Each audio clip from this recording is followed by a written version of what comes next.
How do you feel about going off grid and starting a new life overseas?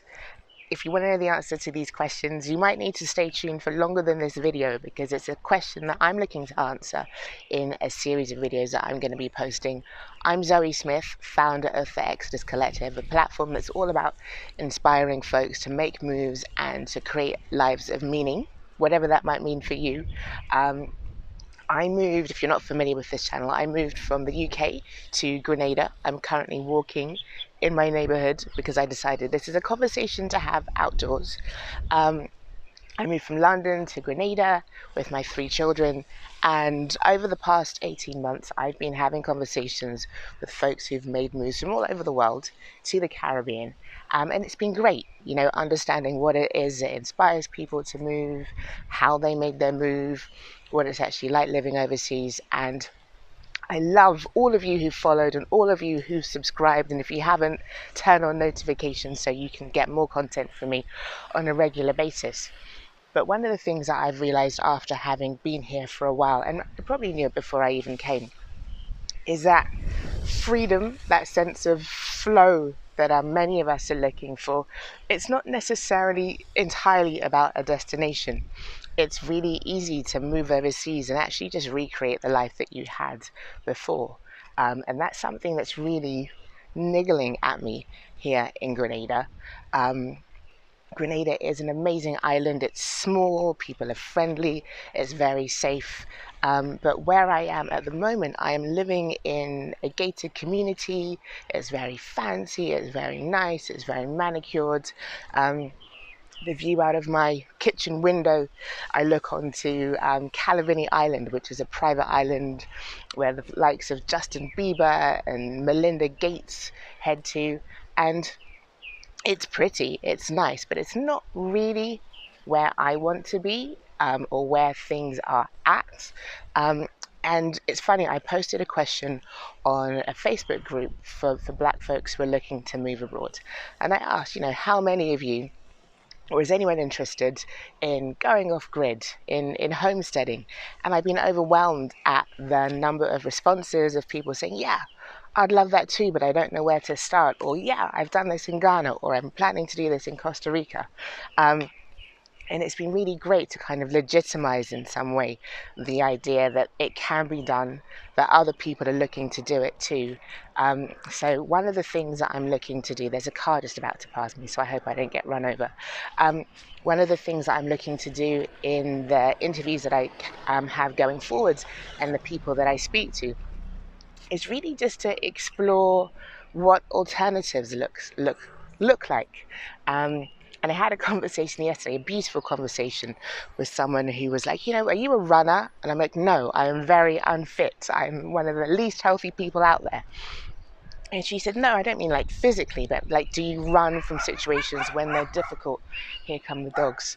And it was a question that I reflected on, but to be honest, I knew that in moving to Grenada, I didn't want to be here in like an upscale community where everyone drives nice cars and folks are in their nice houses. Like, it's lovely. I love my neighbors. I love the fact that many of them have kids who my kids get to play with.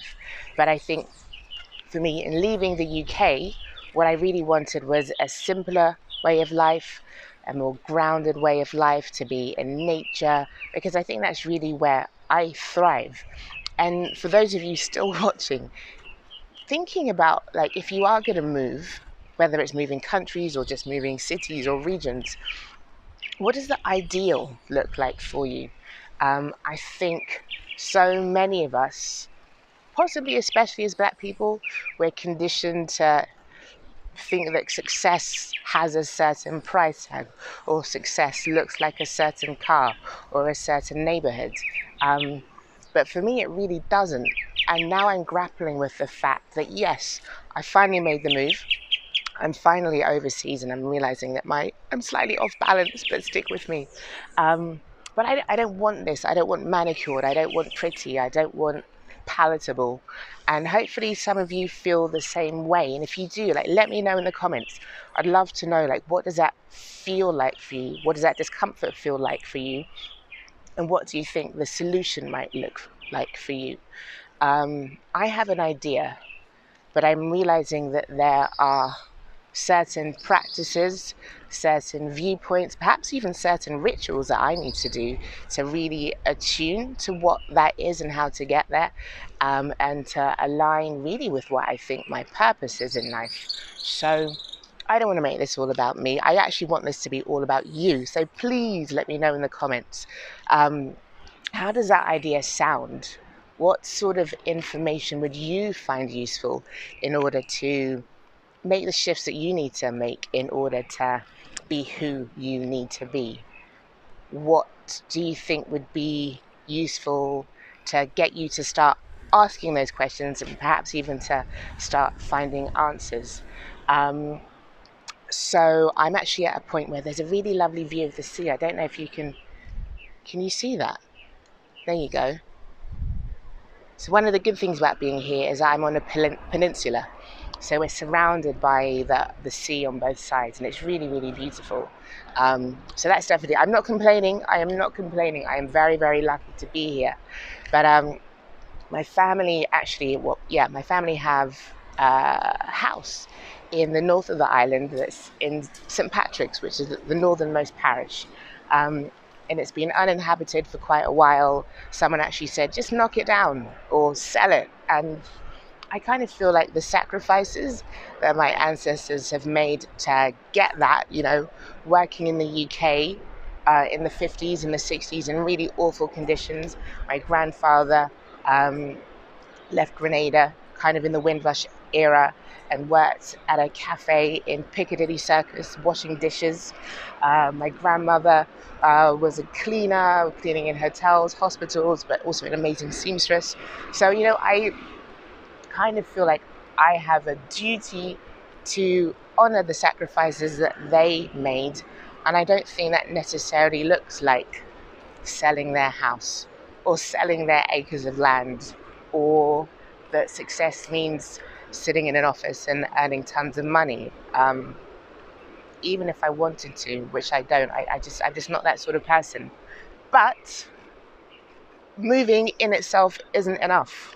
It's not enough to make that shift. I'm here in Grenada, it's awesome, but I'm still feeling like there's more, there's a more aligned way of being. And from the feedback that I've got from the YouTube post and the Facebook post, others are thinking the same way. So, all of this to say, what I am thinking about, and I would love to know what you think about this, is I really want to explore what making that shift to a more aligned way of being looks like, both for myself and how other people have done that. So the interviews are going to continue. There's been a little pause just because for the past few months with the pandemic situation and just adjusting to a new country with 3 young kids in tow has been pretty intense. It's been pretty intense and just kind of questioning, what am I about? What is this channel about? I haven't really known the answers, and I still don't know the answers, but I think I know what the questions I want to ask are, and ultimately where it is that I want to go is. So the interviews are probably going to be more about folks who have moved. Probably I'm going to focus on the Caribbean. There's amazing people that I'm coming into contact with in Grenada, but it could be people in other places. But really the core focus is, what does it look like to live a life that is aligned? How do you deal with getting out of your comfort zone and doing things that folks might think are really, really crazy? What does it look like to choose an alternative path? What does it look like to get yourself in the position where you can be really confident in following your intuition and feeling like you're in flow? So that's the plan. I'd love to know what you think. And while you're thinking about that, I will show you some of the lovely fancy houses that are in the background. And it's not a path that's for everyone. And there's no judgment at all. Like, I'm 41. It's taken me a really long time to get to the point where I feel like this is a necessity, that I know that it's a necessity. And what's great is the way in which I'm coming into contact with people who've done likewise, who've taken a similar path, and I kind of feel like that sort of conversation is one that needs to be had. Just questioning what success looks like, questioning, for those who are interested, what living on purpose looks like, and not as some sort of pipe dream, but as something that's practical and doable. These dogs, they're too much. Oh, I won't do that. I pretty much show you into someone's house. So yeah, I posted last week about, have I made a mistake? What have I done wrong? I hope you can still hear me. What can go better? But I think I'm quite a solutions-focused person, and it's a point that some of you might get to if you move abroad, or even if you are at a certain point in life where you can make changes, but you're not quite sure, I've been doing this for so long, should I shift? What am I losing by shifting? What will I gain by shifting? So perhaps following me on my journey and getting inspired by others who've taken that bold leap, who've made that shift, could be a way that you can start designing a path out for yourself. And the practical nuts and bolts stuff, how much is it going to cost? Where am I going to live? Where are my kids going to go to school? I get that that's important, but I think there's so much more than that.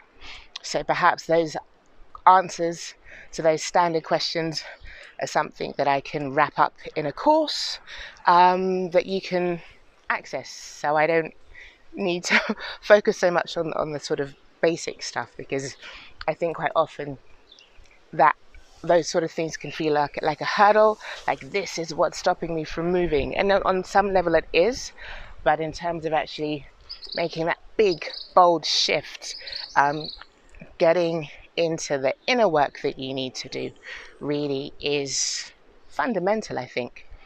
Because there are going to be so many times when you move and you're like, this isn't it, or this isn't working the way in which I thought it would, or this doesn't look how this person made it look on Instagram.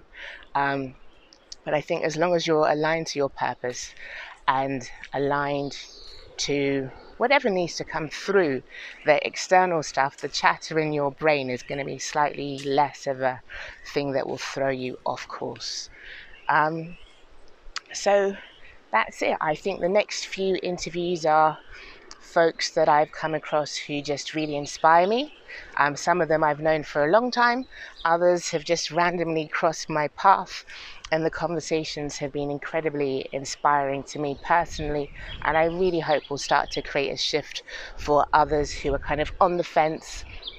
They're hearing that calling but not really sure what to do with it, because I think the cumulative effect of folks just stepping into that vibe, of stepping into that sense of knowing, it's going to be awesome,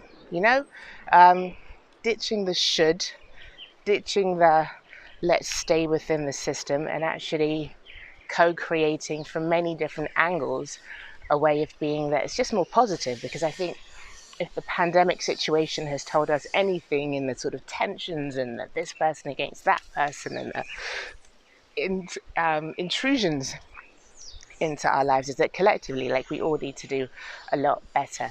There's so much room for better. So starting those conversations, I think, is really important. And I've been a little bit nervous about it, because it's everything. I feel like a lot of what I've been doing is quite normal, quite standard, and veering off into the slightly woo-woo and the very much alternative can feel a little bit uncomfortable, a bit like coming out of the closet in some ways.